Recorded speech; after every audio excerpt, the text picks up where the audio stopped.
Magandang araw sa inyong lahat. Ako si Ann Galila mula sa Palawan State University.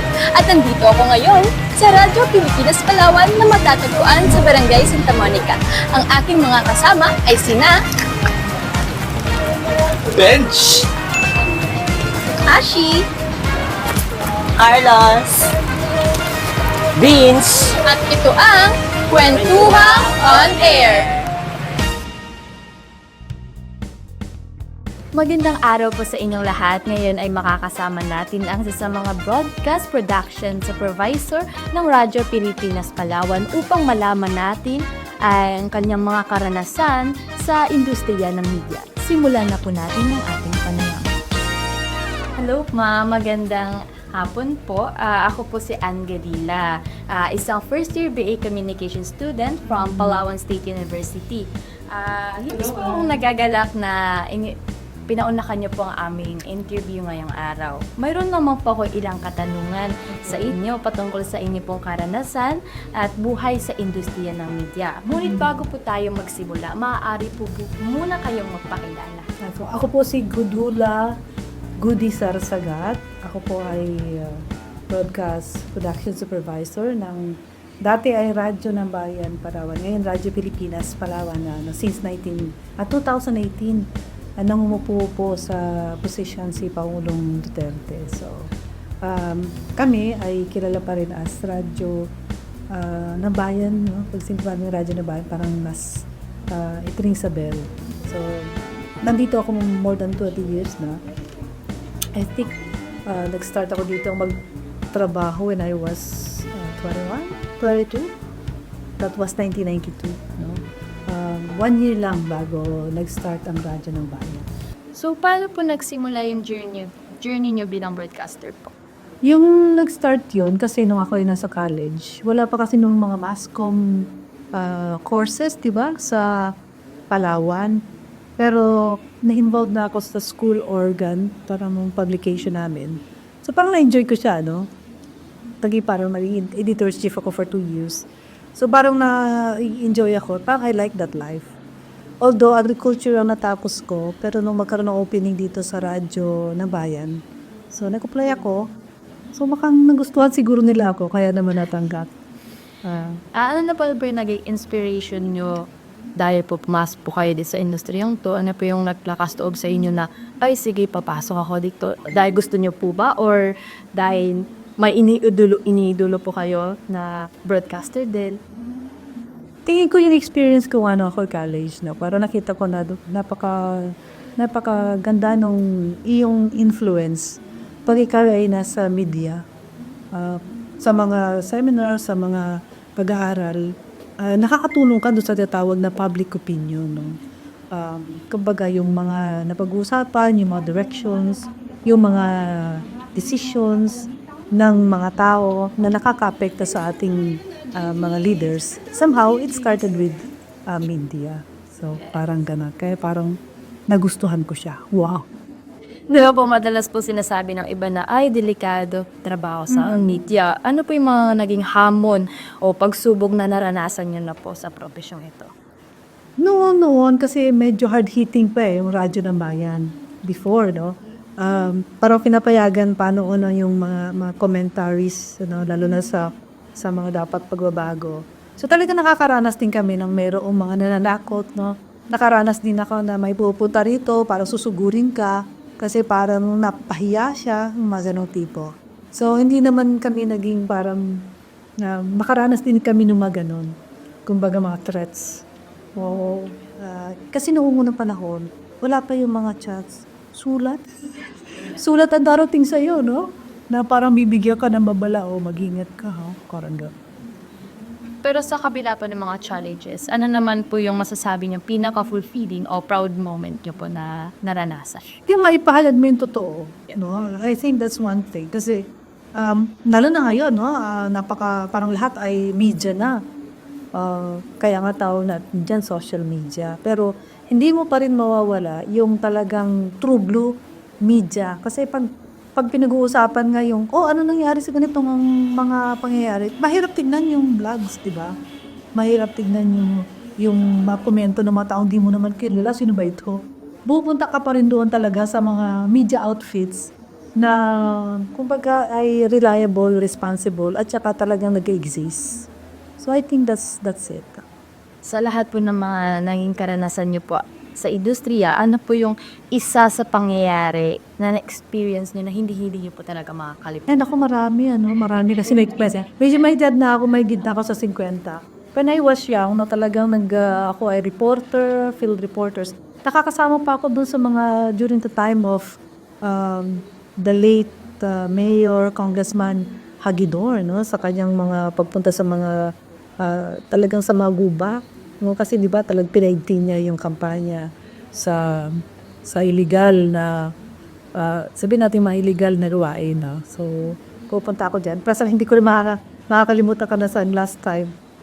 Lagi ko nga naikikwento na pumunta ako sa bahay ni dating Governor Socrates, no? At as early as 6 o'clock. Kasi nga, nag-start yung aming public affairs at 6 o'clock. Pagdating ko doon, dahil nga syempre, matagal mo nang kakatsukaran yung kanya mga bodyguards. Pinapasok ako sa loob. Pagdating sa loob, nag-report ako that time. Lumabas ngayon itong si Governor, nakatapis. Nag-report ako. Tapos sabi ko, ay, lumabas na po si Governor Compaydanes. Sabi ko, baka pwede magtanong. Sabi ko, tatanungin ko, pero hindi ko na magiging na nakatapis pala. So, sabi ko, lumapit na rin ako kasi alam mo kung minsan pag media ka, medyo malakas-lakas yung loob mo, no? Di, sabi ko, pwede na po kayo may interview ni Compaydanes. Sabi ko, pwede na ako, Compay. Ano yan, walkie-talkie pa lang. So, hindi ko makakalimutan. Kami nag-interviewhan, nakatapis ng sigog. Biglaan. At saka grabe, down to earth, yung mga ganun, yung mga leaders natin before. Isa-isa hindi ko makakalimutan. Although I have a lot of experiences na talagang, kumbaga, unforgettable. Pwede po ba namin malaman yung opinion niyo po yung sa nangyayari ngayon po sa Senado? Sa Senado? Yes. Yung kahapon. Opo. Ako ang tingin ko dyan, that is the best expression of democracy, yung nangyayari dyan is, kumbaga, napapakita lang na tayo ay a democratic nation. Yung nangyayari, hindi mo may tatago. Pasikretong umalis sa Senado si Senador Bato de la Rosa. Ilang oras lang matapos ang barilan sa Senado. Bakit kayo malis? Natatay nga ako. Magiging hayag, hindi man lang natin alam kung ano ba talaga yung nangyari dyan. Pero eventually, because we are a, kumbaga, democratic nation, we have that freedom of the press.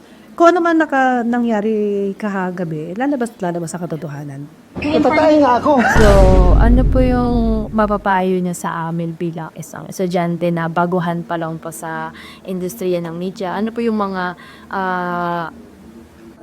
pang-motivation niyo po sa Motivation. Of course, number one, love your work. No? You just have to love yung profession mo. Kasi, pag hindi mo siya minahal, paano kung walang pera? Diba? Hindi naman lucrative ang media practice. Definitely, talagang may times na wala ka pera, no? And still, you have to stand on your truth. So, yun lang, you love your job. Kasi eventually, money will come. Tapos siguro, huwag mo i-compromise ang iyong belief, no? Lalo na doon sa paglabas ng katotohanan. And of course, ang isa pa rin, yung pagkakaroon ng tamang character. Kasi sabi nga nila, what you build with your talent, dinidestroy mo ba yung character. So, ang sinasabi nga nila, ang media practitioners daw, habang tumatagal, pag tama yung character mo, mas nagiging reliable ka. Pero kung hindi naman tama ang character mo, di ba, parang pinapakinggan ka nila, pero lagi may ganun yun. So, i-build natin yun yung ating surround na integrity. Yun lang yung to. So, para pag dumating yung panahon, hindi ka kukupas. At yung sasabihin nila na, yung media na yan, bayaran yan. Tsaka, kailangan lagi talagang totoo, tapos meron kang paninindigan. Yes. yan lang din naman. At syempre, tangin ko takot sa Diyos. Yes, wag mawawala. Baka may mga ka po, ma'am. Ini yung goodbye message, parang last message na dapat laging tandaan ng mga media student, takeaways po. Takeaways. Sa mga nanonood, siguro ang pinaka-takeaway ko na lang sa Bautized, yung maging mapanuri tayo sa lahat ng mga information na ating natatanggap ngayon. Hindi kasi lahat ay, kumbaga, totoo, no? lalo na ngayon parang napagagaling na ng ating technology na para bang kala mo lahat totoo. So, I think isa sa mga dapat nating matutunan, lalo na po doon sa mga nanonood o sa mga listeners natin, as yung talaga maging mapanuri tayo. Baka mamaya titingnan natin mga AI, no? Lalo na ngayon, ang ating pong mundo, no, ay yung may mga tao na gustong kunin ang ating atensyon at all cost. Kasi nga naman, kumikita ka rin dyan. At doon naman sa mga students, they'll just love what you do and talagang tingnan mo sa sarili mo na yan ang gusto mong profession.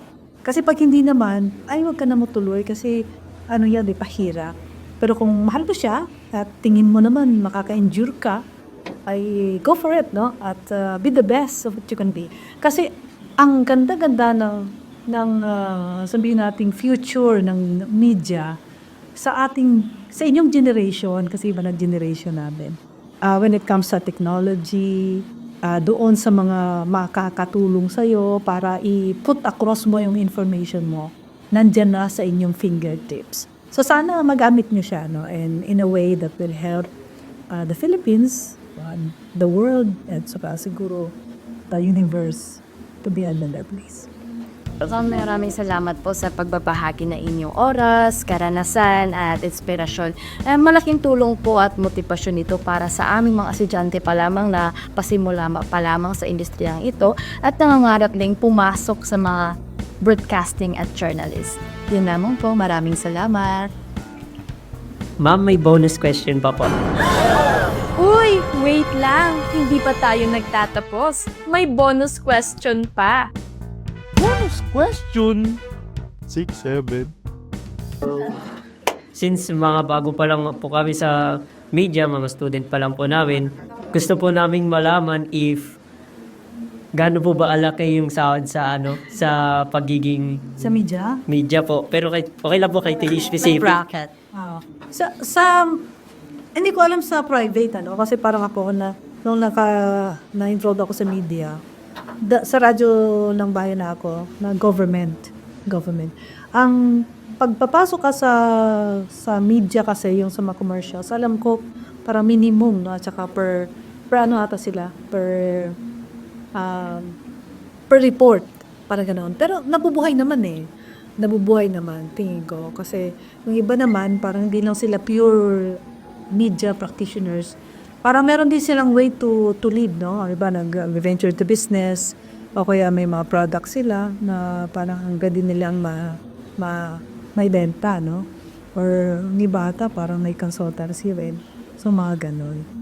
Pero sa amin dito sa Radyo Pilipinas, pagpapasok ka dito, salary grade 12 ka agad. Yung unang mo. Tapos hanggang sa makakit-akit ka, ganon. So, parang the same din kami pag supervisor ka, the same ang level ng mga supervisor. Yung manager, the same level din ng manager. So, sa government media, medyo malaki-laki, no? Yung salary, when it comes to salary, I think. Hindi pala po siya yung kapag iba yung position mo, iba yung sahod mo. Same ka po. Hindi po. Starting lang sa 12, tapos pag tumaas ka, tataas yung position mo. Pag supervisory ka, yung supervisory din, mga salary grade 18 to 19. Pag manager ka, mga 20 plus to mga ganun. Pag mga director namin, mga salary grade 26 din, alam mo. So, just the same sa government. Pero unlike sa iba, kunyari, sa academe, no? Kung gusto mo yung malaking salary talaga, academe is one good na, no? Kasi sila, depende sa na-achieve mo, pag nag-doktor ka, tapos marami kang researches, umaabot pa sila dyan hanggang mga 31, salary grade 31, tama sila doon. Sana ay marami kayong matutunan mula kay Ma'am Gudula Sarsagat at sa kanyang mga ibinahaging karanasan sa industriya ng media. Hindi lang ito kwento ng trabaho, kundi kwento rin ito ng passion, dedication at tunay na serbisyo sa publiko. Nakaka-inspire isipin na sa likod ng bawat balita ay may mga taong handang maghatid ng katotohanan para sa lahat. Sana ay na-enjoy nyo ang aming panayam at may mga bagong kaalaman kayong nakuha. Maraming salamat po sa inyong panunood at hanggang sa muli! That's right!